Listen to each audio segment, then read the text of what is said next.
നമുക്കിപ്പം സി കൃഷ്ണകുമാറാണ് ചേരുന്നത്. പാലക്കാട് വലിയ പ്രതീക്ഷയിലാണ് BJP ക്യാമ്പ്. പാലക്കാട് മുനിസിപ്പാലിറ്റിയിലെ വോട്ടിംഗ് പെർസെൻറ്റേജ്, അതിൽ രണ്ട് അഭിപ്രായങ്ങൾ ഇപ്പോൾ വരുന്നു. നമുക്ക് CK യോട് തന്നെ നേരിട്ട് ചോദിക്കാം.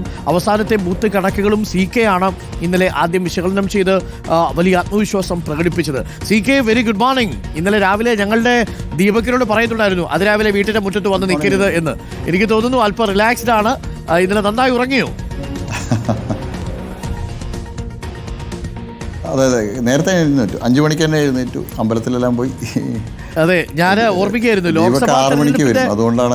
എനിക്കൊന്നു രാവിലെ അമ്പലത്തിലൊക്കെ പോയി മോനെ ക്രിക്കറ്റ് കളിക്കാനൊക്കെ കൊണ്ടുവിടുന്ന ഒരു CK കണ്ടിട്ടുണ്ടെന്ന് എൻ്റെ ഒരു സുഹൃത്ത് പറയായിരുന്നു. തെരഞ്ഞെടുപ്പ് വരുമ്പോൾ പക്ഷേ CKയുടെ എല്ലാ ഡെയിലി റുട്ടീനും ഒരുപോലെയാണ് അല്ലേ? അതെ അതെ അതെ, ഒരു എക്സ്ട്രാ ദൗത്യം തെരഞ്ഞെടുപ്പ്. ഓക്കെ CK, എങ്ങനെയാണ് അന്തിമ കണക്കുകൾ? ഇന്നലെ ഉല്ലാസിൻ്റെ അടുത്ത് പറഞ്ഞത് ഞാനും വരണം, നമുക്ക് നവംബർ മാസത്തിലെ ടൗൺ ഹാൾ ഉദ്ഘാടനം ചെയ്യാൻ CK MLA ഉണ്ടാവുന്ന സമയത്ത് അവിടെ ഉണ്ടാവണം എന്നെ അടുത്ത് ഇന്നലെ ഉല്ലാസ് ബാബു ഇങ്ങനെ പറഞ്ഞിരുന്നു. എന്താണ് ബൂത്ത് തലത്തിലെ കണക്കുകൾ? അതെ അതെ അതെ, പ്രാഥമികമായിട്ടുള്ള കണക്കുകൾ കാലത്താണ് ഞങ്ങൾ വളരെ വിശദമായിട്ടുള്ള ഞങ്ങളുടെ ഇൻചാർജസുമായിട്ട് ഇരിക്കുന്നത്. കാലത്ത് 10 മണിക്ക് യോഗം നിശ്ചയിച്ചിട്ടുണ്ട് BJP ഓഫീസിൽ. അപ്പോൾ അതിൽ നിന്ന് വിശദമായിട്ടുള്ള കണക്കുകൾ, കൃത്യമായിട്ടുള്ള കണക്കുകൾ ലഭിക്കും. അത് കഴിഞ്ഞാൽ നമുക്ക് ലഭിക്കുന്ന വോട്ടുകളെ സംബന്ധിച്ചും ഭൂരിപക്ഷത്തെ സംബന്ധിച്ചൊക്കെ കൃത്യമായിട്ട് ഒരു ധാരണ വരും. പ്രാഥമികമായിട്ടുള്ള കണക്കുന്ന പാലക്കാട് നഗരസഭാ പരിധിയിൽ 8000 മുതൽ 10000 വോട്ട് വരെ ലീഡ് ലഭിക്കുന്നതാണ് ഞങ്ങൾ പ്രതീക്ഷിക്കുന്നത്. ഞങ്ങളുടെ ശക്തി കേന്ദ്രങ്ങളിൽ, പരമ്പരാഗതമായിട്ടുള്ള ശക്തി കേന്ദ്രങ്ങളിൽ പോളിംഗിലുണ്ടായിട്ടുള്ള വർധനവ്, അതോടൊപ്പം തന്നെ ഞങ്ങൾ തയ്യാറാക്കിയ ഒരു ലിസ്റ്റ് ഉണ്ടായി. ഞങ്ങളുടെ ഉറച്ച വോട്ടുകൾ അത് പോൾ ചെയ്യിപ്പിക്കാനുള്ള ഒരു ശ്രമം എന്നുള്ളതിൽ ബൂത്ത് തലത്തിലുള്ള പ്രവർത്തകർ ശരിക്കും വിജയിച്ചിട്ടുണ്ട്. ഞാനത് ഏകദേശം ഒരു 120ഓളം ബൂത്തുകളിൽ ഞാൻ നേരിൽ പോയിരുന്നു. ദീപക് എന്നെ പിന്നാലെ പിന്തുടരുന്നുണ്ടായിരുന്നു. അപ്പോൾ ആ സമയത്തല്ല, ഞങ്ങൾ ഓരോ ബൂത്തുകളിൽ പോകുന്ന സമയത്തും പരിശോധിച്ചിരുന്നത് ഈ ലിസ്റ്റിൽ എത്ര ആളുകൾ പോൾ ചെയ്തിട്ടുണ്ട് എന്നുള്ളത്. അതിൽ ഞങ്ങൾ ഒരു 85 to 90% ഞങ്ങൾക്ക് കിട്ടാവുന്ന കുറച്ച വോട്ടുകൾ ഞങ്ങളുടെ പോൾ ചെയ്യപ്പെട്ടിട്ടുണ്ട്. ഞങ്ങളുടെ പ്രവർത്തകരുടെ അല്ലെങ്കിൽ അനുഭാവികളുടേതായിട്ടുള്ള വോട്ടുകൾ. അതാണ് ഞങ്ങളുടെ പ്രതീക്ഷ. അതിന് പുറമെയാണ് ഈ കർണകി നഗർ, അതുപോലെ തന്നെ വടക്കന്തറ പ്രദേശങ്ങളിലൊക്കെ ഉണ്ടായിട്ടുള്ള വർധനവ്. 80% റെക്കോർഡാണ്. കർണകിയുടെയൊക്കെ ചരിത്രത്തിൽ ഇത്രയും വലിയ പോളിംഗ് ഉണ്ടായിട്ടില്ല. വലിയ ആവേശത്തോടു കൂടിയിട്ടാണ് അവിടുത്തെ പ്രവർത്തകർ ഓരോ വോട്ടർമാരെയും പോളിംഗ് ബൂത്തിൽ എത്തിച്ചത്. പിന്നെ UDFിന്റെ മുനിസിപ്പാലിറ്റിയിൽ കൂടിയോ കുറഞ്ഞോ അതിനൊരു തർക്കം ഇപ്പോൾ നിൽക്കുന്നുണ്ട്. കൃത്യമായ കണക്കുകൾ നമുക്കും ലഭ്യമല്ല. പല പാർട്ടിക്കാരും പലതാ പറയുന്നത്. ഇല്ല, പോളിംഗ് കൂടുകയാണ് ചെയ്തിരിക്കുന്നത്.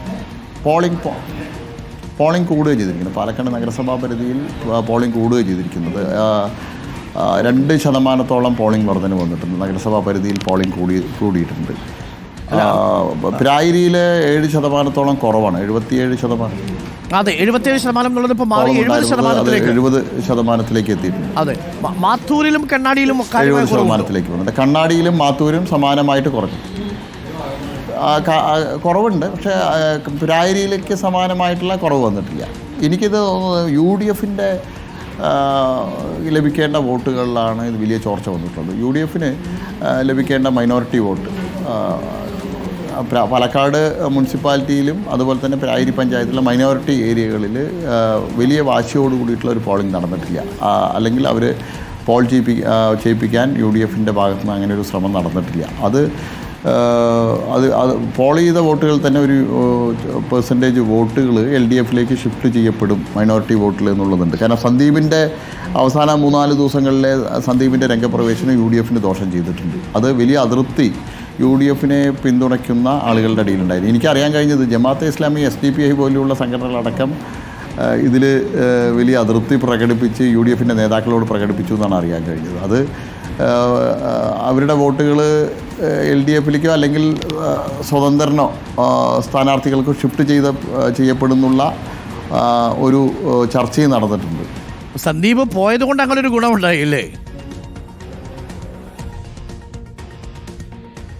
ഒരു വെല്ലുവിളി ഞങ്ങളുടെ പ്രവർത്തകരെ സംബന്ധിച്ചോളം ഒരു വെല്ലുവിളിയായിട്ട് ഏറ്റെടുത്തു. കാരണം ആദ്യ ദിവസങ്ങളിൽ കൃഷ്ണകുമാറിനെയും എല്ലാം വ്യക്തിപരമായിട്ടായിരുന്നെങ്കിൽ പിന്നീട് സംഘടനയെ വെല്ലുവിളിക്കുന്ന രീതിയിലേക്ക്, പ്രസ്ഥാനത്തെ വെല്ലുവിളിക്കുന്ന രീതിയിലേക്ക് പോയതോടുകൂടി ഞങ്ങളുടെ അവസാനത്തെ പ്രവർത്തകനും ഇതുവരെ തെരഞ്ഞെടുപ്പ് പ്രവർത്തനത്തിൽ ഇറങ്ങാത്ത പ്രായമായിട്ടുള്ള ആളുകൾ പോലും, അമ്മമാർ പോലും കർണകീരകർ വടക്കന്തറ പ്രദേശങ്ങളിൽ വളരെ സജീവമായി. ഇന്ന് കാലത്ത് അമ്പലത്തിൽ വെച്ച് കണ്ട സമയത്ത് എന്നോട് പറയായിരുന്നു, ഇതുവരെ BJPയുടെ സ്ത്രീകൾ ഔട്ടർ ബൂത്തിൽ ഇരിക്കുന്നത് കണ്ടിട്ടില്ല. ഇത്തവണ ഞാൻ കുറേ ബൂത്തുകളിൽ പോയി, അവിടെ എല്ലാ സ്ത്രീകളെല്ലാം ഔട്ടർ ബൂത്തിൽ ഇരിക്കുന്നുണ്ടായിരുന്നു, വോട്ടർ പട്ടിക പരിശോധിക്കുന്നുണ്ടായിരുന്നു. വളരെ സന്തോഷം തോന്നിയിരുന്നുള്ളൂ. അത് ഞങ്ങളുടെ പ്രവർത്തകരിലൊരു വാശിയോട് കൂടിയിട്ട് പ്രവർത്തിക്കാനുള്ള ഒരു സംഭവമായി മാറി. CK, ഈ ഇത്തവണ ഈ UDF LDFിൻ്റെ വോട്ട് പോകുന്നത് തടയാനും സാധിച്ചിട്ടുണ്ടെന്ന് തോന്നുന്നു. LDFിൻ്റെ വോട്ടുകൾ പരമാവധി LDFിനെ തന്നെ പോൾ ചെയ്യിക്കാൻ അവർ ശ്രമിച്ചിട്ടുണ്ട്. അതും ഗുണമായി എന്നാണ് CK കരുതുന്നത് അല്ലേ? അതെ അതെ അതെ ഞാൻ കണ്ണാടി, മാത്തൂര്, പ്രായരി പഞ്ചായത്തുകളിൽ യാത്ര ചെയ്യുന്ന സമയത്ത്, അതുപോലെ പാലക്കാട് നഗരസഭയിലും LDFിന് ശക്തിയുള്ള ചില പ്രദേശങ്ങൾ, ആ പ്രദേശങ്ങളിൽ പോകുന്ന സമയത്ത് എനിക്ക് മുൻ തെരഞ്ഞെടുപ്പിൽ നിന്ന് വ്യത്യസ്തമായി തോന്നിയത് കുറച്ച് പാർട്ടി വോട്ട് നിലനിർത്താനായിട്ടുള്ള ഒരു ശ്രമം, ബോധപൂർവമായിട്ടുള്ളൊരു ശ്രമം ഇത്തവണ LDFിൻ്റെ ഭാഗത്തുണ്ടായി. കഴിഞ്ഞ തവണ UDFിനെ ഗുണകരമായിട്ട് പോയിട്ടുള്ള ഒരു ഷിഫ്റ്റിംഗ് ഉണ്ടല്ലോ, ആ ഷിഫ്റ്റിംഗ് ഇത്തവണ നടന്നിട്ടില്ല എന്നാണ് ഞാൻ വിശ്വസിക്കുന്നത്. അതുകൊണ്ട് UDFിന് രണ്ട് വിധത്തിലുള്ള തിരിച്ചടിയാണ്. സ്വന്തം പാളയത്തിൽ ചോർച്ചയുണ്ടായിട്ടുണ്ട്. കഴിഞ്ഞ തവണ LDFിന് കിട്ടിയ സഹായം ഇല്ലാതെയാവുന്നുണ്ട്. ഇതെല്ലാം അവരുടെ ടോട്ടൽ വോട്ടിനെ ഈ ക്രിസ്ത്യൻ വോട്ടുകളിൽ എങ്ങനെയാ? അതിൻ്റെ എനിക്കൊരു 3000-4000 വോട്ട് ഇത്തവണ ക്രിസ്ത്യൻ വോട്ട് കിട്ടാൻ സാധ്യത. ചില വീഡിയോ ഒക്കെ എനിക്ക് അയച്ചു തരികയും ചെയ്തു. ചില ക്രിസ്ത്യൻ വോട്ടർമാർ BJPക്ക് വോട്ട് രേഖപ്പെടുത്തിയതിന് ശേഷം വരുന്നതായിട്ടുള്ള ചില കമൻറ്റുകൾ ഞാൻ കണ്ടു. അതൊരു ബ്ലോക്കായിട്ട് കൂട്ടത്തോടെ BJPയിലേക്ക് വന്നിട്ടുണ്ടാവുമോ ക്രിസ്ത്യൻ വോട്ടുകൾ? ഞാനത് പറയാൻ വരികയായിരുന്നു. ഇത്തവണ അത് പരമ്പരാഗതമായിട്ട് UDFിന് ലഭിച്ചിരുന്ന വോട്ടുകളാണ്. അതിൽ ചെറിയൊരു ശതമാനം LDFിന് കിട്ടിയിരുന്നു. പക്ഷേ ഒരു 80-85% വോട്ട് ലഭിച്ചിട്ടുണ്ടായിരുന്നത് UDFിനാണ്. ആ വോട്ടിൽ ഒരു 50% വോട്ട് ഇത്തവണ ഞങ്ങൾക്ക്, 50%-ത്തിലധികം വോട്ട് ഞങ്ങൾക്ക് ലഭിക്കുന്നതാണ് ഞങ്ങളുടെ കാൽക്കുലേഷൻ. കാരണം മുൻകാലങ്ങളിൽ നിന്ന് വ്യത്യസ്തമായിട്ട് ഞാൻ ക്രിസ്ത്യൻ വീടുകളിൽ പോകുന്ന സമയത്ത് അവരുടെ ചർച്ചകളിൽ 3 ഞായറാഴ്ച ഞാൻ തുടർച്ചയായി പോയിരുന്നു. അവിടെ ലഭിച്ച സ്വീകരണം, അവരുടെ പ്രതികരണം, വ്യക്തിപരമായിട്ട് ഉള്ള സംസാരങ്ങൾക്കിടയിൽ വന്ന കാര്യങ്ങളൊക്കെ വലിയ ഒരു മാറ്റം അവരുടെ ഇടയിൽ ഉണ്ടായിട്ടുണ്ട്. അത് തീർച്ചയായിട്ടും അത് ഒരു 50%-ത്തിലധികം ക്രിസ്ത്യൻ വോട്ടുകൾ ഇത്തവണ ഞങ്ങൾക്ക് അനുകൂലമായിട്ട്. ഓക്കെ.